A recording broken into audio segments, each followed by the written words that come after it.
AVP 24 news पर वक्त हो गया है फास्ट से भी फास्ट खबरों का। न्यायाधीश NV रामना ने राष्ट्रपति रामनाथ कोविंद की उपस्थिति में राष्ट्रपति भवन में भारत के मुख्य न्यायाधीश के रूप में शपथ ग्रहण की, जिस दौरान प्रधानमंत्री भी मौजूद रहे। आज पंचायती राज दिवस के विशेष अवसर पर प्रधानमंत्री ने ट्वीट के जरिए कहा, स्वामित्व योजना के तहत जो संपत्ति ई कार्डों का वितरण शुरू होता है, उसमें संपत्ति कार्ड होने पर 4 लाख से अधिक संपत्ति मालिकों को दिया जाएगा। गुजरात के गांधीनगर में केंद्रीय गृह मंत्री अमित शाह ने ऑक्सीजन प्लांट का उद्घाटन किया। सोनिया गांधी ने DM रायबरेली वैभव श्रीवास्तव को शुक्रवार को एक पत्र लिखकर भेजा, जिसमें उन्होंने अपनी सांसद निधि में उपलब्ध पूरी धनराशि कोरोना सुरक्षा में खर्च करने की संतुति दी। सोनिया गांधी ने कहा, हमें अपने जिले की जनता की काफी फिक्र है।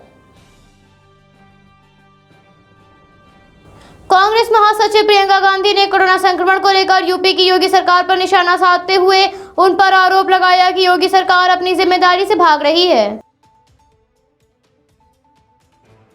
ग्रेटर नोएडा में कोरोना संक्रमित महिला डॉक्टर ने बिल्डिंग से कूदकर जान दी।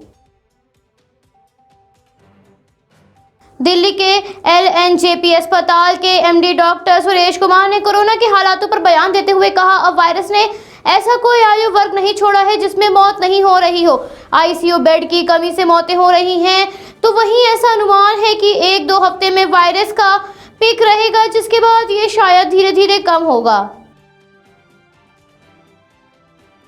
कोरोना का कहर लगातार बढ़ता जा रहा है। ऐसे में ग्रेटर नोएडा की गौंड सौंदर्यम सोसाइटी में 40 लोगों ने मिलकर टास्क फोर्स बनाई, जिसमें हर एक व्यक्ति को अलग अलग काम बांटा गया है ताकि वो अपनी ऑफिस वर्क के साथ उसे आसानी से कर सकें। मुख्यमंत्री योगी आदित्यनाथ ने कोविड जांच के लिए RT-PCR और एंटीजन टेस्ट की क्षमता को दोगुना करने के निर्देश दिए। जिलों में कोविड बेड बढ़ाए जाने, ऑक्सीजन की उपलब्धता व आपूर्ति, कॉन्टैक्ट ट्रेसिंग तथा 100% टेस्टिंग सुनिश्चित करने को कहा है। ऑक्सीजन एक्सप्रेस आज वाराणसी और लखनऊ पहुंची। इस पर मुख्यमंत्री योगी आदित्यनाथ ने ट्वीट करते हुए कहा, प्रदेशवासियों के जीवन रक्षण हेतु इस कार्य के लिए प्रधानमंत्री तथा रेल मंत्री पीयूष गोयल का हार्दिक आभार प्रकट किया। लखनऊ पश्चिम और औरैया की सदर विधानसभा से बीजेपी के विधायकों का कोरोना वायरस के कारण निधन हो गया। इस पर पूर्व मुख्यमंत्री अखिलेश यादव ने दुख व्यक्त करते हुए कहा, दिवंगत आत्मा को शांति दे भगवान।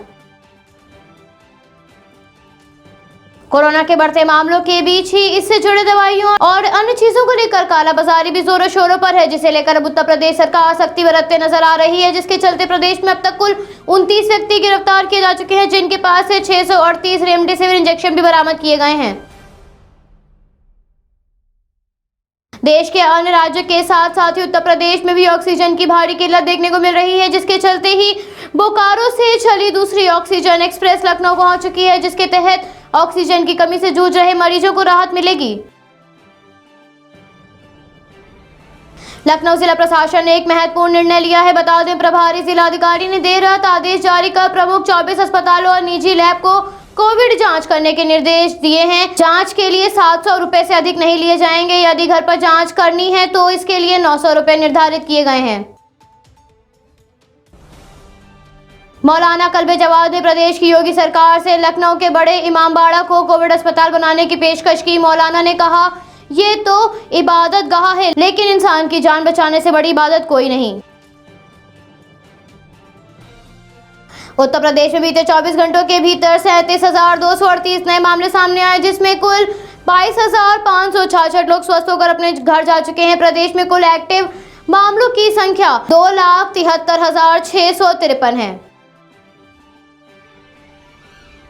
बाराबंकी में रोडवेज बस से टकराई डबल डेकर बस हादसे में मासूम समेत 2 की मौत हो गई। इसके साथ ही बस में सवार 1 दर्जन यात्री घायल हो गए।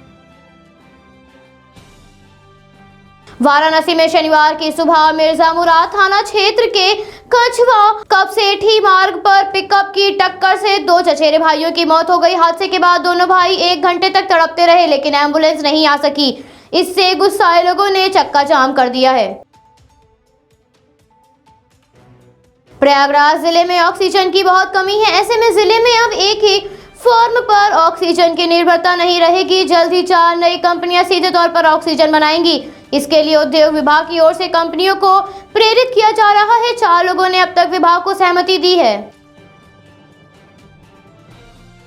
देश में कोरोना वायरस ने हाहाकार मचा रखा है। ऑक्सीजन की कमी होने से कई राज्यों में मरीज बेहाल हैं। इस बीच राहत देने वाली बड़ी खबर सामने आई। बता दें, झारखंड के बोकारो से कल चली दूसरी ऑक्सीजन एक्सप्रेस टैंकर्स लखनऊ पहुंच गई है। पिछले कई दिनों से ऑक्सीजन की कमी से अस्पताल बेहाल हैं। महाराष्ट्र के पूर्व गृह मंत्री अनिल देशमुख के खिलाफ कथित रिश्वतखोरी मामले में सीबीआई ने एफआईआर दर्ज कर ली है। मुंबई में 10 से ज्यादा जगहों पर सीबीआई की छापेमारी चल रही है। महाराष्ट्र में बढ़ते मामलों के साथ लगातार ऑक्सीजन की कमी हो रही है, जिसके चलते ही विशाखापट्टनम से oxygen express liquid medical oxygen के 4 टैंकर लेकर नासिक पहुंची है। कोरोना का कहर लगातार जारी है और अब रोजाना 3 लाख से अधिक संक्रमण के मामले सामने आ रहे हैं। देश में पिछले 24 घंटों में कोरोना के रिकॉर्ड तोड़ 3,46,786 नए मामले सामने आए, जबकि 2,624 मरीजों की मौत हो गई है। हालांकि इस दौरान 2,19,838 मरीज ठीक भी हुए हैं। कोरोना संक्रमण के केस तेजी से बढ़ रहे हैं। रोजाना आने वाले आंकड़े डरा रहे हैं। इस बीच अमेरिका के एक विश्वविद्यालय द्वारा किए गए अध्ययन में चौंकाने वाला खुलासा किया गया है। इस अध्ययन में दावा किया गया है, यही हालात रहे तो मई के बीच कोरोना संक्रमण से मौत का आंकड़ा प्रतिदिन 5,600 तक पहुंच जाएगा। जहां देश में इन दिनों संक्रमण की खबरें ट्रेंड कर रही हैं, तो वहीं दूसरी ओर ट्विटर पर हैशटैग भारत का वीर पुत्र मोदी ट्रेंड कर रहा है। इसी बीच सचिन तेंदुलकर के जन्मदिन के मौके पर hashtag happy birthday Sachin Tendulkar भी ट्रेंड करता हुआ नजर आया। Bureau report, AV24 news, Lucknow.